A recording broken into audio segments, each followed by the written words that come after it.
Blue What? What? button. What? You want me to Click press the red the button? That says end blue broadcast. Is that the one you want me to touch? button. Because I touched the other one. Well, I you just know, it sounds remember like dirty Ren when and you say Stim. you're touching it like that. Yeah, Well, how else would you like me to caress it? punch it.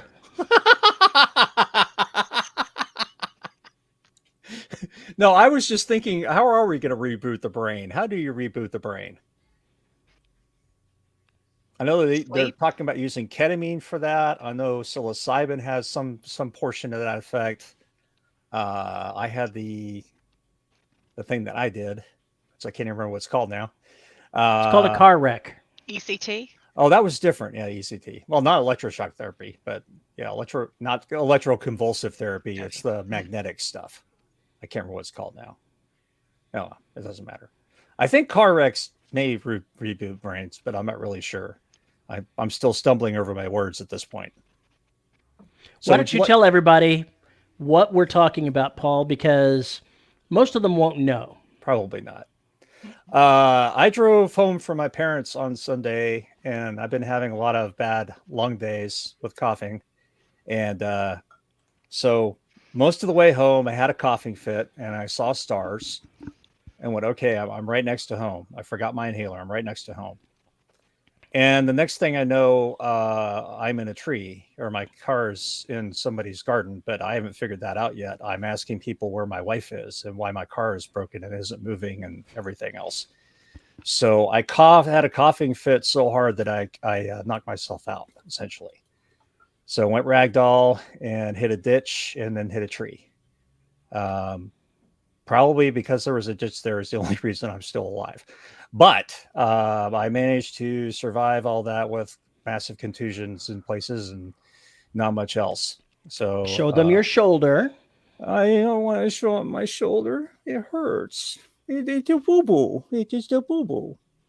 So I got that up and down where the seatbelt hit my sternum, and it hurts to breathe and talk. But I'm here. Hey, so I got checked out. I got to go see a specialist to rule something out, but I'm on new inhalers and everything else, and we're going to try and make sure that this doesn't ever happen again.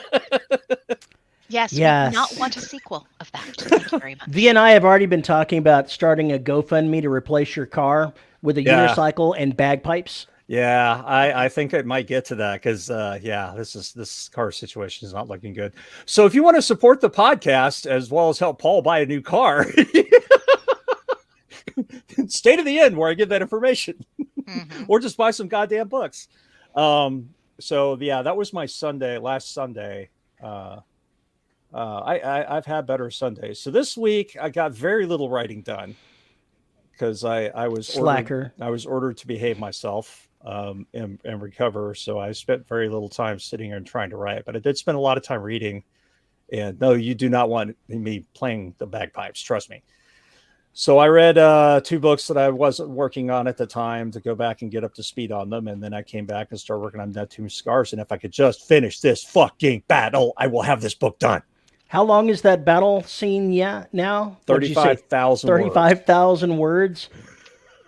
That's a third of a novel. You know that, right? It's As long as you don't hit like 62,000, you're okay. If you hit 62,000, we're going to have an intervention. oh well, So what it's is complicated. 62,000? What exactly is that? Is that some reference to something else you've run into, V? That's the longest chapter I've had to narrate. Chapter, Holy fucking moly! chapter. That's what is that? 125 pages? One It was chapter? so it was during Secret World Chronicle. It was part of the Oh my podcast, so I think it probably god. got narrowed down with the editor because whatever got into the podcast was just straight from whatever we collabed on and then went through. But I think it took like nine separate. It was like part one, part two. We got to part nine. Never had to go into double digits, but yeah, I was like, really? I love my co-authors, but can someone please find an editor? So, so yeah. So you're not at that yet. You're fine. Well, when I get done with this, we'll see what I can cut. But I've got 5 or 6 points of view running around, and that's kind of an issue because there's a lot of stuff going on. I can't explain it without ruining it, so I won't do that. Uh, oh, thank you, Tim. Um, so I'm looking forward to finishing this book because it's close, and I already started recording it for the patrons. They're going to get their first episode this week. Assuming my voice cooperates, I'll be reading some more of that and going through it as part of the editing phase, and then we'll find out if it actually has a publisher. And if it doesn't, then we'll know that too. So that's my life. What the hell have you two been up to? Nothing that exciting. Why not? Everybody needs a car wreck. I mean, come on. Pass. You're going to pass on that? What about you, V? What have you been up to? What have you been hustling? I see you're up there hustling. What Yeah. is that about? Oh, that's because so I delivered one finished book to an author. So they are listening to it and letting me know if there are any changes that they want made.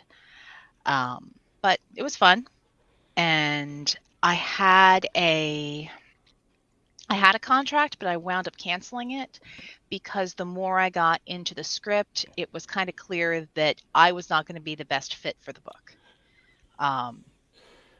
Just it's one of those things where I narrate certain types of books, and there's a wide breadth, but it's a certain type, and while I've got a good range for male and female characters, the more I went through this first book, it was clear that there were a lot of male characters, and the book itself was probably going to be served better by a male narrator. Especially when you've got a book that is the first in, I think the author planned it to be like a I can't remember if it was 7 or 9 book series. And when you do that, you want to make that first book pop. And you don't want to have that mismatch turn off your audience. And for somebody who hasn't put anything into audio before, I would feel poorly. I would be a bad professional if I was like, oh, I'll do it for the money. If it was like, yeah, I'm not the best fit. I would much rather say, you know what? Let's what is it? Cut bait. Yeah. Let's cut ties. And it's like, let's cut the contract. I can post the job to see if we can find another narrator. I don't know of anyone who would fit this right now who isn't working who could take the contract, but I can certainly put the word out. And thanks very much. I wish you the best, but I'm probably not the best fit for this. So yay for morals and yay for ethics, but Boo. that's Boo for bottom line? Boo for bottom line. I've been doing a lot of that lately. So fine. I'm working on getting more projects, and I'm working on my mailing list. Yay, I'll be doing that too. Yay. So I've been contacting authors for whom I've worked with and saying, hey, so do you have a reader magnet that you'd like narrated? Because I'll do it for free if it's within so many pages, with the caveat that I can use it and distribute it for free through my mailing list, and then they can distribute it for free through their mailing list, and it's never sold. So, yeah, you and I need to have a conversation after this show, because I forgot to talk to you about this last week. Yes, we do, because because I have one. I have one that and so I was prepping that this week, and it's another space opera deal, which I love, and it's an awesome kick-ass female lead. So I'm like, yes, I get to go back and play with this character, because why not? So yeah, that's been my life right now. Cool. That's awesome. So Terry, tag you. I had a timing belt break last week, so I've been dealing with Uber all week going around. Luckily, I have the type of engine in my truck that is not damaged by having the timing belt break. And how do I know this? Because I've owned this truck long enough that this is the second time the timing belt has broken. Terry actually bought this truck when NASA was founded. It has been Back in the handed down. day. It has been handed down for generations at this point. But now it's stuck with Terry. He's stuck with it. It will never leave him. It is he It's is. paid for. It's never going It's his anywhere. familiar. It is basically his familiar at this point. So It's too bad it's a standard, because I would have really liked to have been stuck with a car that was an automatic. Nevertheless, I've Is had it this named vehicle. Christine? Because you might never get rid of it. I'm pretty sure I'm never going to get rid of it. I'd owned it for 23 years now, so I'm pretty sure that I'm stuck with it. well, I wasn't planning on getting rid of my CRV, but kind of matters went out of my hands there down, didn't they? That they did. Let's see. On the writing front, I think I'm at almost 80,000 words in this novel. I've mapped out the remaining 7 chapters, at least in my head. And so I see where the book is going, and I'm ready to wrap it up in the next week-ish. Get that sucker done. Get it to where I'm reading through and editing it, because I've got to turn it over to the actual editor by the end of this month. Got to get her done. There are other things going on, but we'll talk about that when the show actually gets to the main topic. Wouldn't that be now? Could it be now? I mean, is that a segue? It's not the clumsiest segue we've ever done, but it's close. It's close. Well, I'm about to turn in book 8 in a 15-book series. Good God. And the publisher wanted to talk with me about the next series, even though that's a year and something away. Well, yeah. It makes sense to do that, but the first conversation, the conversation started off with like, want to go ahead and hold off until 2 books are written and then get them rapidly released. And I'm like, I don't like gaps in my publishing, because that means gaps in my income. So we started talking options. And we planned out what we could do with extending the release schedule for the remaining books in this series to build up that space. So I'll finish writing this series before it's published by a chunk, and have time to get an extra book and a half, 2 books done. And so that way it's not going to impinge upon the regular release schedule that's critical for an author that wants to maintain a relatively stable income. But there was a little back and forth discussing, what things could work, what things will work for the publisher, what things will work for the author, and finding a path forward that left everybody satisfied that they're on the right course. And I still have an Empire book that I want to write.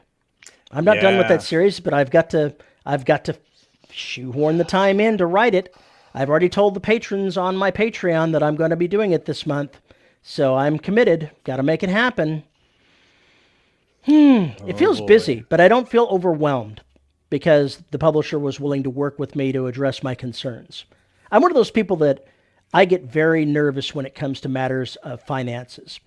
I've been basically homeless before. I would not want to repeat that, and when money starts being an issue, I start getting nervous, and that causes me problems emotionally, and that ruins my productivity. And so I would much rather avoid all of those things and have the plan mapped out and be working it. That's why I'm planning bank robberies. I figure out, if Make sure you take your inhaler. Yeah, no yeah, kidding. You're gonna need another getaway driver, because clearly. See, that's a story in and of itself, right? The bank robber is a diversion to violence. It has a vasovagal syncope event right there during the robbery. How could that not be the most awesome thing ever? Here's what I want you to do. I want you to go ahead and write the bank robbery scene with a person with multiple personalities. Only one of them wants to rob the bank. Oh, dear God. I try to stay away from multiple personalities because they're so cliche at this point. It's really hard in my mind to make a good book with that conceit now. I totally disagree with that. And one of the reasons that I do is I was having a conversation with someone about what I write. And they were talking about cliches and things like that. And I was like, everything I write is a cliche. Literally, everything I write is a cliche. But the goal is to make those cliches fresh, to make them Right. mine, to do those conceits in a way that serves my story and my audience approves of. But I'm rehashing everything I've ever read when I write. So that's the way it is. You are just a walking pulp magnet. You are just nothing. I mean, the orange juice just drips off you. You're so pulpy. Orange juice. Ooh. But Pulpy orange juice. that's the same strategy that romance authors use. No, I'm not. I'm not saying I there's mean, anything wrong there's with it. yeah. I'm just saying it works across genres. Yeah. And people are drawn to certain books and certain authors because they appreciate the predictability and the comfort in that. Says the person who was having a lousy day because her schedule got wrecked on Wednesday. And I pretty much was like, well, I'm not going to accomplish anything. Fuck this day. So pretty much. So I was like, I'm going to make myself a cup of coffee. I'm going to go crash out on my bed. And there was a new release by a romance author who I really like and who I'd met in Vegas. And I'm like, oh, her book came out. I'm going to go lose myself in hockey. Thank you. And promptly did that. And a couple hours later, I felt much better. But it's because I knew I wanted a nice happy ending with a couple tropes and, really, really bad puns on coffee drinks. I You got what wanted I a wanted. comfort read. You wanted the comfort Exactly. read. You wanted the popcorn. Exactly. Yeah. And that I think that exists in every genre. Every Sure. genre has authors and books that are that good, comfortable, predictable, tropey read. And that's okay. I mean, yeah, you can sit back and call what's going to happen when you see the trope coming a mile away. It doesn't make it any less awesome.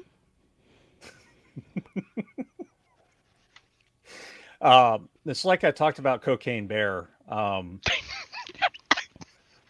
They're doing a sequel, Rehab Bear.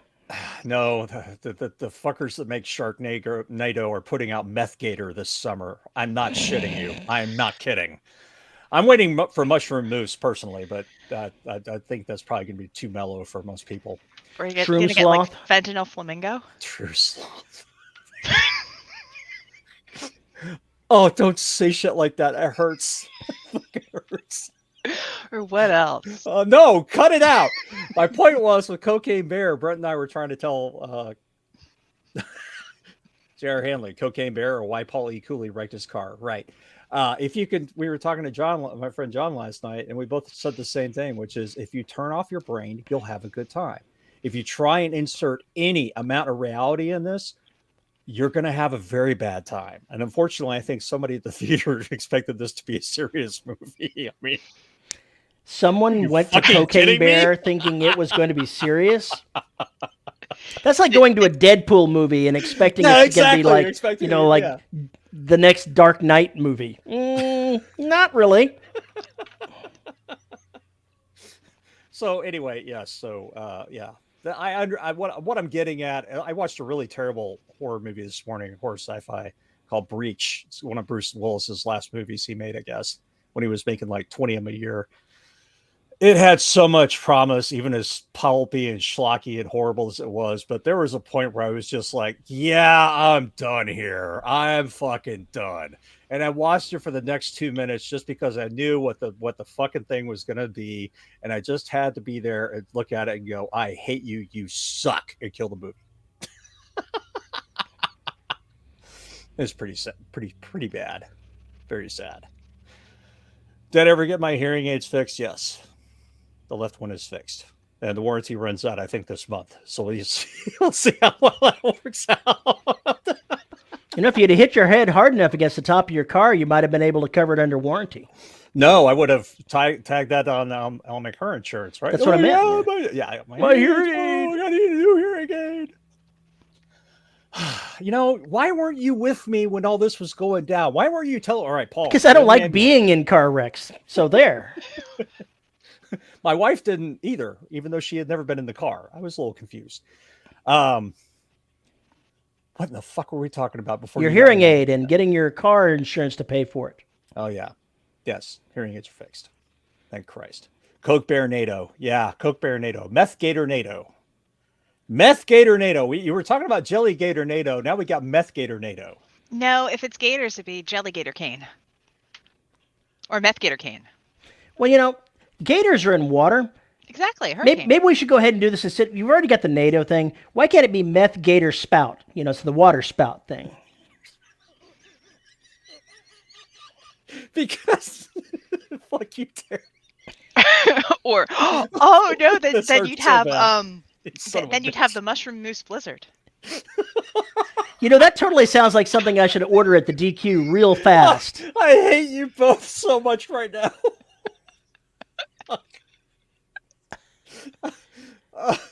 Oh fuck! Stop that shit. I'd feel bad, but As you should. no, I went through. So again, sorry, I'm being interrupted. Uh-oh. That's never good. It's a baking thing. Baking is No. about to start. No, I apologize. I do have to run and check something in the kitchen. Uh-oh. So I'll be right back. And I can hear Uh-oh. everything you're saying. Goes her alarm. Wah, wah, wah, wah. She's not going to burn down the house. Give her a chance. I don't think that's giving the child enough credit. I think that there could be a house burning. I just don't think they're trying hard enough. Meth Gator versus Sharktopus. Is there really a Sharktopus thing out there? Y'all are going to have to I'm not up on my ridiculously horrible, awful, pulpy, cheesy ass cryptid movies.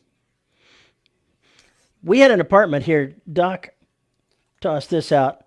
Should the fire alarm be going off, Mom? Well, when we lived in an apartment, my wife and I, it had a fire alarm right next to the little kitchenette, and it was sensitive. If there was any, smoke coming out of the kitchen and things were frying on the stove, it could sometimes set it off.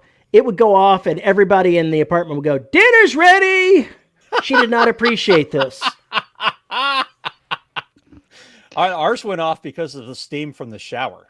You'd open up the bathroom door and the steam would hit the fire alarm and it would go off every goddamn time. It's ridiculous. Nope. No, nothing is burning. She has a theater show this afternoon and she wanted to bring stuff for her. She's the stage manager and she wanted to bring stuff for her techies in the booth. And evidently the baguettes that I make, they all love the bread. And I'm like, it's just bread. I'm like, no, you have to bring it. So she had to know when the baguettes were done to be pulled out of the oven so that she could brush them with butter and let them cool. So my house smells like freshly baked bread. I'm not mad about it. Uh-huh. Well, I know what you're going to be nomming on later. Yeah, and there's spaghetti sauce in the crock pot. Ooh. And chocolate cherry scones. Ooh. I'm coming to your house. I'm a Veronica, walking trope on that. I will own that. I will bask in my domestic goddess badassery. I'm not going to ask Paul about his long-term planning because who wants to get into that, that show? Because, it's going to be terrible when we get there. It's going to be like watching one of those reality television shows where everything goes wrong. Who wants to do that? I like that look he's giving me. What the fuck are you talking about? I'm trying to remember the name of the reality star whose life was a train wreck and she eventually got herself killed, but I can't remember her name. Anna Nicole? That's the one. It's like it's a train wreck like the Anna Nicole show was. She had a lot more going on even. So that's Paul's, planning for the future as far as scheduling and other things. But I'm going to go to Veronica because we need a breath of sanity for planning before we go to the crazy. Right, because I'm the one that has like 3 calendars right behind me. Obviously, you plan. It's right there on the wall. Yeah, I know. It's right there on the wall. Right there. Yeah. But you know what? I'm gonna take off points because it does not say evil next to it. It needs to say evil plan. Why in the world would I disclose that to everyone? Then I can't sneak up on them. No, it makes it even. It's a double blind feint because they'll think you're kidding. Mm-hmm. Because what evil person would possibly name their plan evil plan? Dr. Evil? Dr. Evil's a doof. It's about the derpiest supervillain that exists out there besides maybe the Monarch. Nope, nope. You've not lived until you've seen the villain that is Dr. Doofenshmirtz from Phineas and Ferb, which you kind of have to watch if you have kids, but it's written with some really really smart humor in mind. So All right. Regardless, tell anyway, us about your plan, your marvelous calendars, your spattering of organizational crazy behind you. um, It's an so erotic amoral plan. How about that?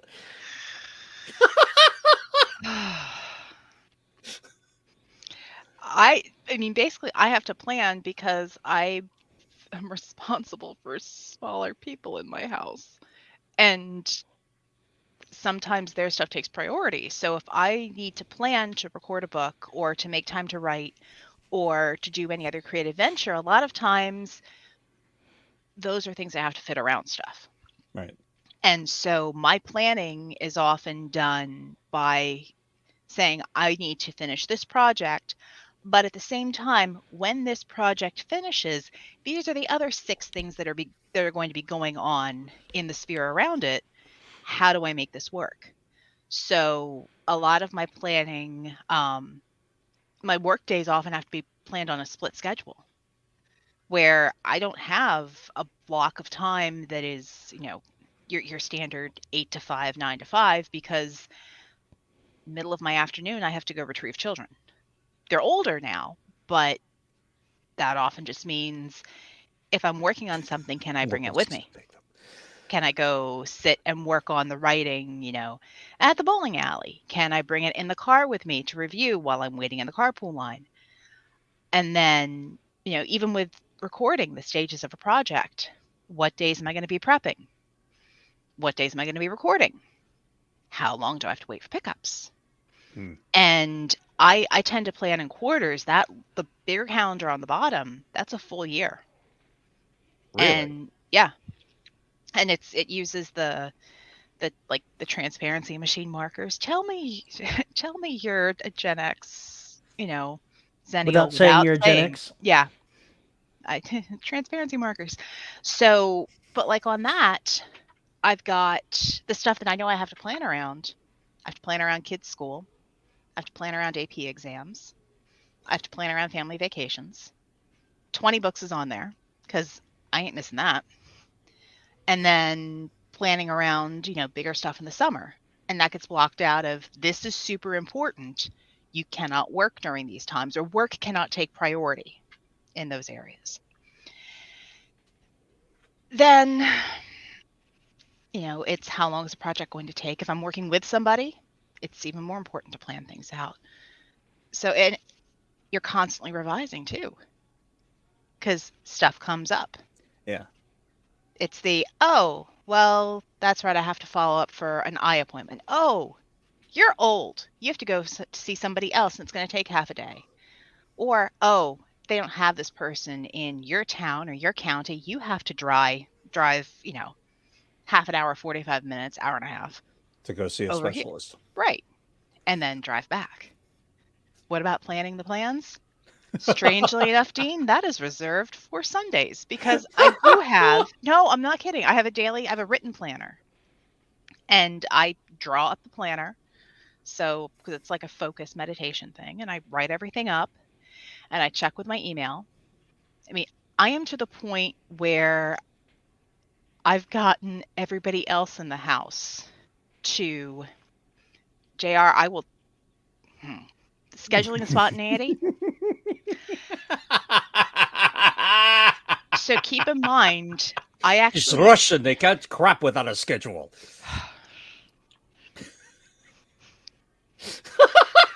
oh my gosh, you people. One of the things I did teach in higher academia was like time management and planning. And one of the things people would always ask about is, well, do I plan my free time? You don't necessarily plan your free time, but you need to know when it is so that you can stop working and have your free time. Or you know that when you hit that block, you're done for the moment. So, like, if I know that 8 o'clock in the evening, I don't have any other meetings, I'm sorry, I'm going to go sit and play video games. Sounds like a good plan. That's just, that's it. And I, and if something else is planned, or if I've got an evening meeting, I'm sorry, I'm done by 9:30 because I'd like to sleep at some point You and might be up early later. just remember, you can't be crazy enough to run the pre-meeting meeting without having a meeting to discuss what's going to happen in the pre-meeting meeting. Oh That's God. email. And if y'all can't, if it takes an email chain of like 20 emails to get something set up, somebody can plan it without me. It is not that important. And I've got, I I've got, speak from experience, having I run know, into and this at I do NASA. too. I do too. You remind And me of insultants. Oh my just, God. so Consulting it's, companies, you have to have the pre-meeting for the pre-meeting to the mhm. meeting, and then you have to have the post-meeting and the post meeting. Yeah, so you do have to like plan things, but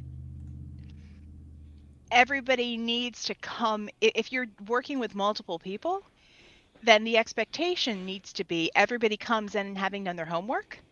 And if you haven't, if you're working with a co-author, or you're working like you're meeting up with, someone who's going to do your book cover, or you're talking to your audiobook narrator, then it's the you either prep, and you know that when you have that time that's blocked out to work, you focus on that. And if Right. not, you're wasting each other's time. And if you're not prepped, you cancel. And I'm not very popular because I've done that with people.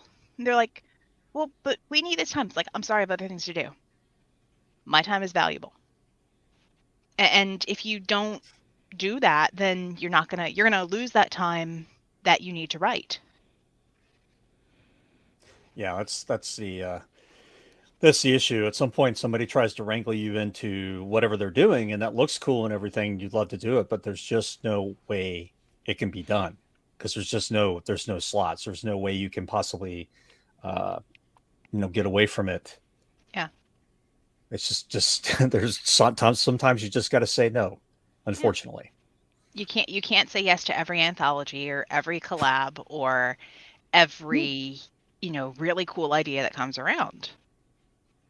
And even if you're like, this sounds really neat, what do you have planned so far? And if they're like, well, we wanted you to come in on that. I'm like, no, Yeah, I'm out. nope. I've played that game, and no, I don't want to anymore. I don't blame you. I don't blame you.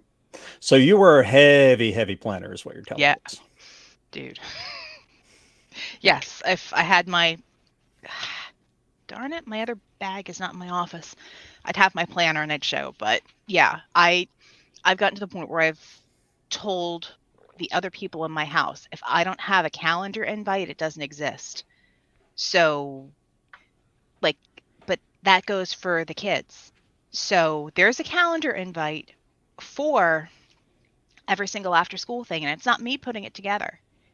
It's, oh, you want to stay after school for this certain thing, and I've got to change transportation.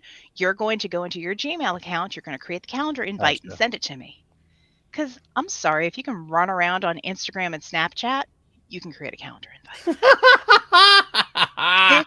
But they do, Well, good. and it works.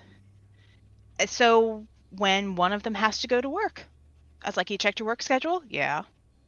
Is it on my calendar? Oh no. Pulls the phone out, puts the appointment in, goes That's through. all awesome until you put it on the wrong calendar, which I have done lately, and my wife never saw that that was there. And so, yeah, it was a problem. Yeah, they luckily they messed that up a couple times, and I said, "No, you use this email address, and if you don't use that email address, I don't see it. I am not going to go hunting for it." You do not exist. Your request does not exist. I do not It's not on accept this. calendar, it does not exist. There we go. There we go. Oh, you're looking for the that accent? That was the accent I was hoping to hear. It was the accent. I love It's it. not Sean Connery. It's this No, accent. no, it sounds good as opposed to whatever the fuck it was he was trying to speak. So, Paul, let's discuss this planning that you say you do. Was this planning? Planning for me more chaos than actual plan is is very hard to Maybe you need more vodka. probably need more vodka. Yes, probably. I can't do Russian. Fuck that. Neither can I. Yeah, there we go. You did No, a better it job than I did.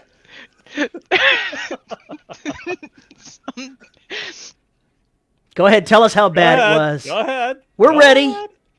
She hasn't heard me try to do Australia to New Zealand for Oceania. When she hears that shit, her head's going to explode. Continue. oh dear God. I was actually talking about Australian accents. What we were doing. I was walking around the grocery store and something about like getting food. And I looked over at the teenager and I went, fish are friends, not food. From Nemo. And whenever you get into an accent, you want to have a good like line. I was like, that's actually a really good one. And so I'm the mom who's walking through Publix going, fish are friends, not food. Fish are friends, not food. And he tries to do it. Oh, it was so bad. I was like, no, that's like, you can't drawl. You're being lazy with yourself. Like, Mom, I don't want to hear it. I don't do accents. I want to do engineering. Okay. Just whatever. But As Veronica tells us, don't give up that writing career. write the words. You don't have to say them out loud. That's right. So last night I heard a good one, which was I got to say this here. We'll see what context you guys can do with this. Tomorrow night I better be full of meat and covered in sauce. Sounds like a party. Pretty sure that a handy wipe is not going to be enough. What kind of kink parties are they hosting in Texas? This is somebody talking about eating ribs, Like I said, full of meat, covered in sauce. There you Yep. go. I just wanted to see where everybody's heads were going to go. and you're As a surprised. What? since we went down this road, I'm going to have to go ahead and bring this Oh anyway. no, we're never going to get back to planning. We're never going to get back to planning. But I chanced across a necklace that had a picture of a Spartan on it. And I've been considering getting a tattoo for years, but I've never found anything that speaks to me in the way that I was that interested in it. This tattoo, this piece of art may actually lead to something based on it being a tattoo. But while I was doing that, I was trying to find other images, and I chanced across the marriage rituals that the Spartans used. And it was eye-openingly different than what we have today. That the bride would be shaved bald at the wedding and dressed in a cloak so she could be snuck into the barracks, because Spartan men lived in the barracks with only men until they were 30. So to sneak a woman in, you had to, at least from a distance, look like a man. And I'm like, oh, okay. So everybody just said, "Oh, there's that. Okay, that's not a woman. That's not. We're just gonna all pretend." Everybody, it's make believe. It's a way to pretend that you're not seeing what you're seeing. Hear the bed bouncing up and down and smell all that crazy going on. And we're gonna pretend that that's not happening either, right? Yeah, pretty much. Now, the part that I thought was funny was at least one place had an incorrect interpretation of why this was that they did this. And it was lambasted by everybody else that saw it. And that incorrect opinion was that the women shaved their heads so they could help transition the men from a homosexual lifestyle to a heterosexual lifestyle. I was like, I read that first and I was like, I what? I don't know about that. Although it's, to be fair, the language that they spoke did not have homosexual or heterosexual. It was just sex. And sex with either gender was perfectly fine with them. So that's all fine and good, but it's like, don't go to the internet and expect to find anything that's truthful. You got to dig. Especially if you're going to start with Chat GPT. Oh. Don't fucking do it. Anyway, So there you go. That's planning. True chaos right now. I have to figure out the schedule for 4 more black books. Well, actually, 3 more black books after Outbreak gets published. So I know those are coming. I have to figure out when I'm publishing an Ancient Trap. I have to figure out when I'm going to finish up track 9, and then I have to figure out if what I'm going to do with Neptune Scars. Because if my voice doesn't recover, I'm going to have some serious issues recording an entire book again. And I know there's certain portions of An Ancient Trap I'm going to have to re-record because they were absolute shit, and I know that. So I got to find time to get that done. But there's a lot of things I have to pay for, like artwork and books being put together and things like that. And now we're in a crunch because there's a car that's dead. So plans are going to have to be a little bit movable, but there are a couple of deadlines that are not. So at this point, it's almost like I didn't want to put An Ancient Trap out any sooner than like 4 months from now. I just didn't want to do it, but I may have to accelerate that timeline quite a bit just to get that out there and see if I can't bring some more money in and get another book out there. But I counted them last night. I think I've got 7 books that are in various states of completion, either 100% complete, which is 3 of them, or 80% or higher at this point that I'm sitting on because of the way things worked. I mean, you got to remember, I wrote 2 black books without a publishing contract, so they were only podcasts. So those just need a little love and attention. The other black book is probably about 80% done, Extinction, that is. And then I've got, all this other stuff that I've been working on over time and chewing at it and everything else. And it's all starting to get to the completion point. So, So once a book is complete, so once it's complete, you've made your editing pass, and you have your covers. And you assume. okay. You're assuming I have covers right now. That's a big assumption. Okay. So you have words, the words are done, the words are edited. And there's a process for getting covers and making sure your layout is copacetic. What's the minimum amount of time that you need? Because usually when you're planning stuff, you have the absolute minimum amount of time that you need. And then you have like the comfortable amount of time. For cover and layout, I have to give at least a month and a half's notice up front.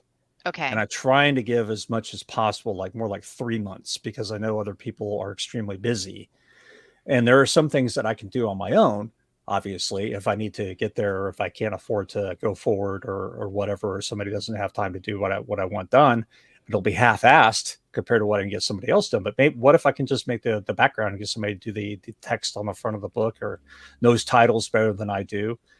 How to make it pop better and how to make it look better for an ebook cover, or something like that, then yeah, I can get that done. That's not a problem. Right. It's more on the lines of this point of planning out how in installments am I going to pay for all this crazy shit. But I got to basically give a month and a half to 3 months notice on covers and layout, so we have the time for that. So I may be in a situation where I have to maybe cut a corner or so.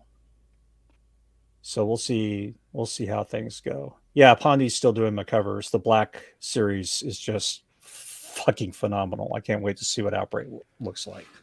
But what if I need a cover for Neptune Scars? What if I need a cover for Gravity's Bane? What if I need a cover for Ancient Trap? What if I need a cover for Track 9 when it's done? There's and then the next book in Gravity's Bane series. I mean, it's just a lot of shit I got to kind of plan for, and it all depends on when it gets completed. But I'm basically trunking novels at this point. Yeah. Well, I know one of the things that I always like to do is if I can get a lot of questions answered at once, and if I can send an email and say, all right, here's what I'm working with. Here would be the maximum amount of stuff that I need. What can you tell me that will help me plan? Do I need to just notify you? Because if you can set out a schedule of, all right, so it's going to take 12 weeks from notification to delivery for this one cover. Right. Then is it a case of where you have to stagger those so you're only getting 1 cover every 3 months? Or is it notify, and then, after 8 weeks, here's the start working on the next one, start working on the next one. Yeah. So that's one thing. And then what else can you do in the meanwhile? So kind of Record the audiobook. yeah.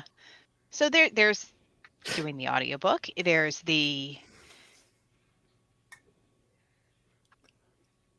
other promotional stuff that goes along with that. Yeah, I mean that's one of the things about Patreon is and Buy Me a Coffee and Ko-fi is that that's more or less the second or third draft. Hmm. That money is keeping me alive because I'm not getting an advance for writing it, nor am I getting an advance for having recorded it. So basically, all that supports the podcast and pays me for those portions that would not get done otherwise. But then all that money has to somehow come back into, okay, I'm using all that money also for covers. I'm using that money for layout. I'm using that money for all those other things to run the business. So if you have a bad month, then you may not have the money to do the things you had planned. And, with the Black Series not being out of print for as long as it was before we're getting everything back in, that was a lot of money that went out the door. So, taking your 3 most popular books off for sale is something I would not recommend, but has to be done when the rights change. Yeah. You got to remove the old shit, so it can't be sellable. So I basically have to put all the books out again, and the income is ramping up slowly again, but it's going to take a while to get back to where it was. And it's just a lot of different plannings.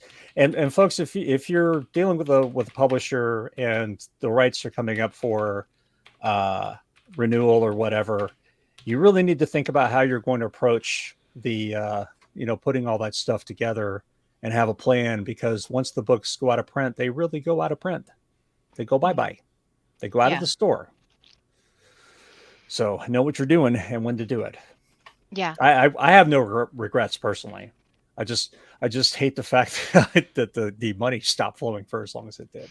Yeah, the kind of a corollary to that is if you've done projects for royalty share and that 7 years comes up, Mm. know what you're going to do before. You're like, yep, I'm good. I want to buy out the rest of the contract, or I want to do this. Okay. What are you going to do with the audio? How are you going to distribute it? Because it's all well and good to say, well, I want to go wide, but you don't want to not have the audio there. Right. Yeah. You want to be able to take it down and then within a couple days push it out on those new channels. Yeah, and exactly. That's the other part of that whole deal with dealing with audiobooks is you have to decide when you're going to cut the cord with ACX Audible Mm-hmm. exclusivity, and then you got to wait for the books to get in through all drafted digital and get it distributed to everybody. And that could take up to a month and a half. Yeah. For some of those stores to get the books, not to mention libraries. So there's a serious time delay there. There really is. Dean asked, do I get the derelicts rights back soon? No. Well, probably not. Probably not. Anything's possible. That's all I'm going to say. At this point in time, no. I will not be getting them back soon. So all this planning shit it comes over with what is nearest your work, what is nearest completion. If you've got a whole bunch of books in progress, which one is the one that's ready to get kicked out the door? When is its publishing? When are you going to plan on getting it to your editor? When are your betas going to get it? How long are they going to have it? When do you need the artwork done? When do you need the layout done? Do you have the cover artist? Have you already talked to them? Have you scheduled your appointment with your editor? There's all this shit that has to happen if you're going to run your business like a true business and be a real publisher for your own stuff. There's just some things that have to get done. And there are corners you can cut. Sometimes you get away with it. Oftentimes you do not. So it's good to pay attention to, all the things that are involved with this.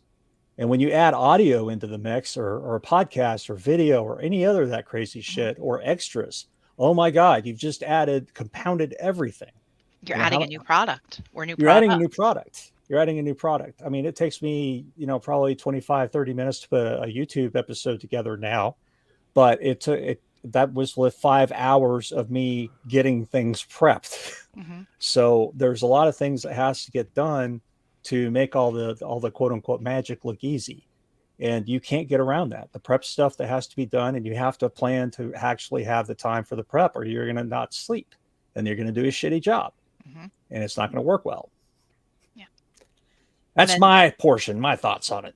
well, another thing to keep in mind is all of these things you're talking about, they're sort of one-time things related to that immediate project. Right. They're also the other regularly scheduled things that go on in your business. Correct. So it's, doing your monthly or weekly financials. It's taking care of, your mailing list. It's keeping up with your patrons if you have Patreon. It's the regularly scheduled stuff that happens on a weekly or monthly that you're posting to your social media. All the stuff that I am crap at. And yeah, so it's making the time to do those things on a regular basis so that you stay top of mind, so that when you do finally release that new project, people are like, ooh, that's shiny. I want to throw money at the creator and get that for myself. So then you're able to create more stuff Yeah, in a and start perfect the process world. over again. In a perfect world.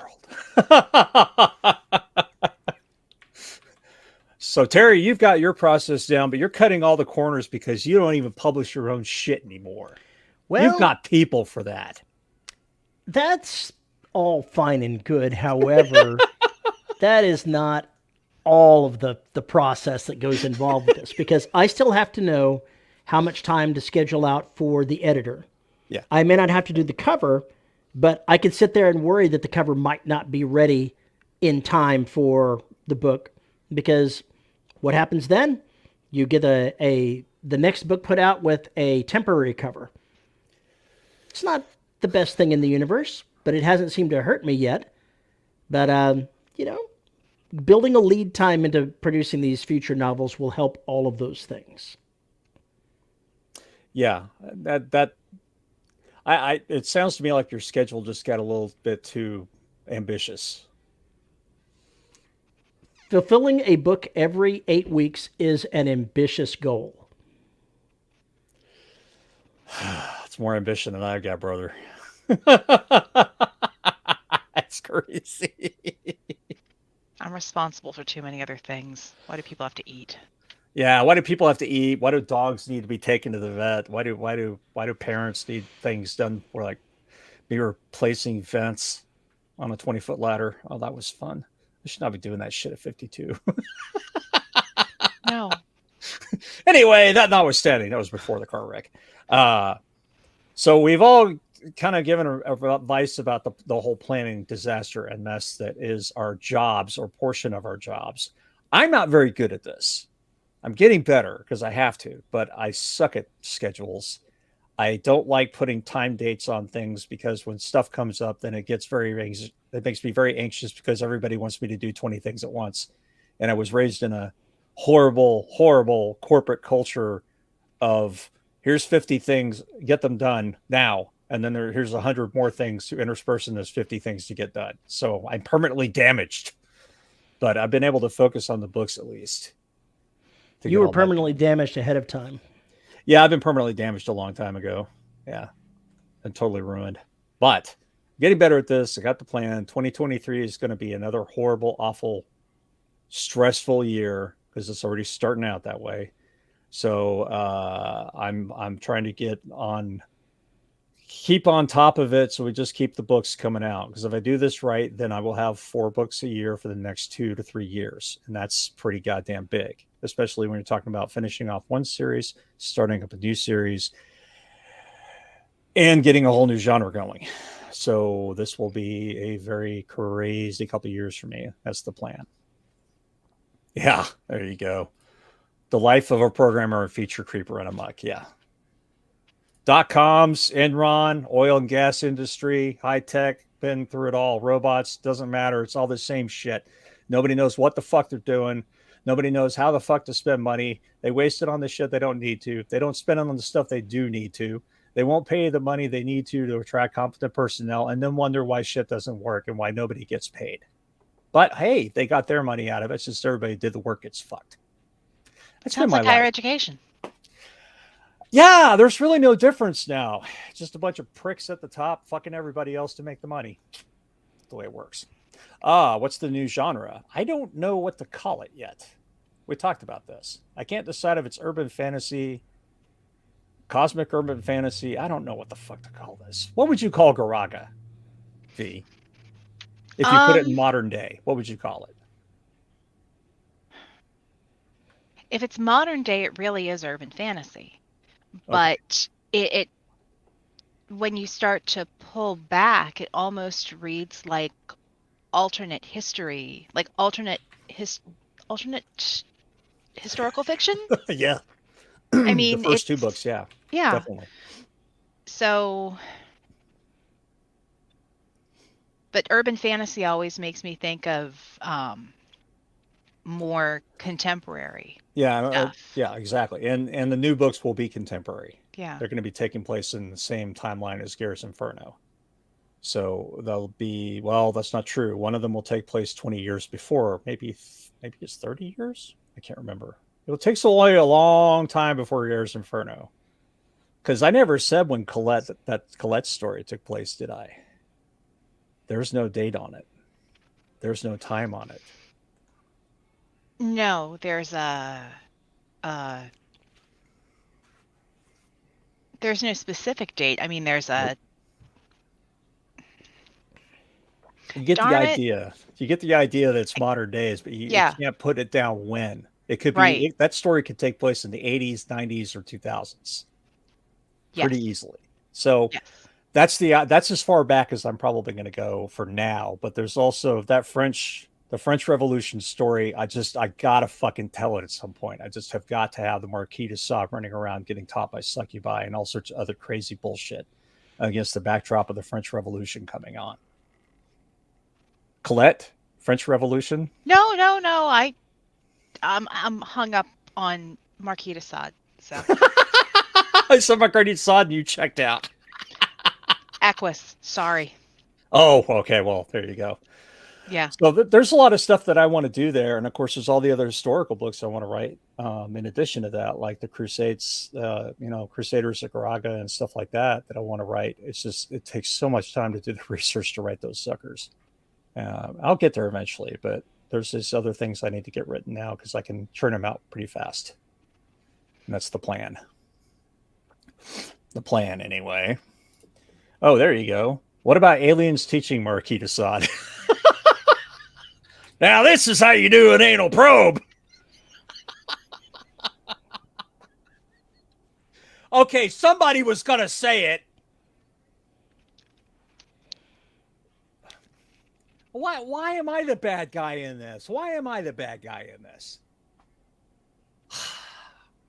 Well, fine. If you've got a comment about this episode, this train wreck of an episode, you can send an email to show@deadrobotsociety.com. You can find me on Mastodon at Paul_E_Cooley at VYRSE.social.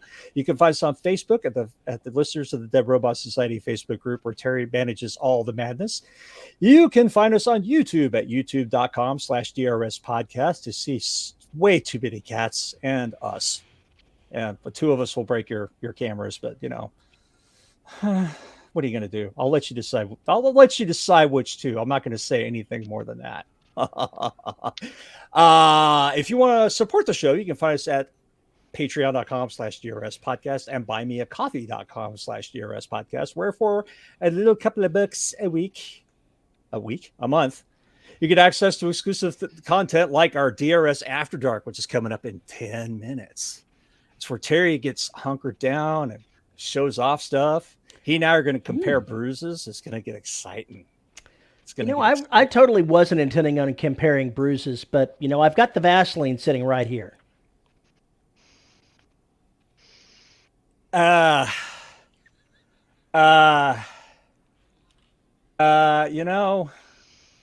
are certain things in my life I never needed to envision, and that was at least 3 of them. I'm trying to remember what show had some guy talking about some guy covered in Vaseline that collected belly button lint or dryer lint or something. What? That would not. First of all, if he's collecting it, it's probably clinging to him all over the place. It's It like was the played. horrible. It was a character played by Burt Reynolds. That's the only thing that I remember. But his So character was covered in Vaseline, and he collected belly button lint or dryer lint or something. It was off the charts. It was the Yeah. 70s. There was a lot of coke getting done. A lot of coke. I have no idea. If you want at the $10 name, at the $10 level at Patreon, you get your name read. And our $10 patrons are Tony L. Joy, Rick Shaw, Lisa Slack, Isabel Cushy, and Tim Niederreiter. Thank you to all of our patrons who make this show possible and pay our Libsyn bills, and hopefully keep us on the air. And as always, if you're feeling kind, you can donate a little money here and there. Send a tip to buymeacoffee.com so I can hopefully get a car again. That'd be nice. Please help me. There's one more thing we got to do. We have a caffeine problem. There's no 12-step program that can hold us, baby. We are caffeine addicts, and we are proud of it. And we get our caffeine from corpsecoffee.com. Visit corpsecoffee.com. Check out their array of boutique teas, their wonderful coffees, and their weird webcomic. And tell them DRS sent you. Visit corpsecoffee.com and get the dead in your cup. All right. I managed to pull that out. I dropped a 60-second video link for Burt Reynolds in that character role into the live channel on Discord. Yeah, I will not be looking at that because I'm afraid bad things are going to happen. Those of you on Patreon and buymeacoffee.com, we will see you in 8 minutes. The links are already get up there. Get ready for it. Here we go. We're going to get ugly, nasty. It's going to get down and dirty. I may take my shirt off and show you all my bruises. Oh, good. Bring your eye bleach.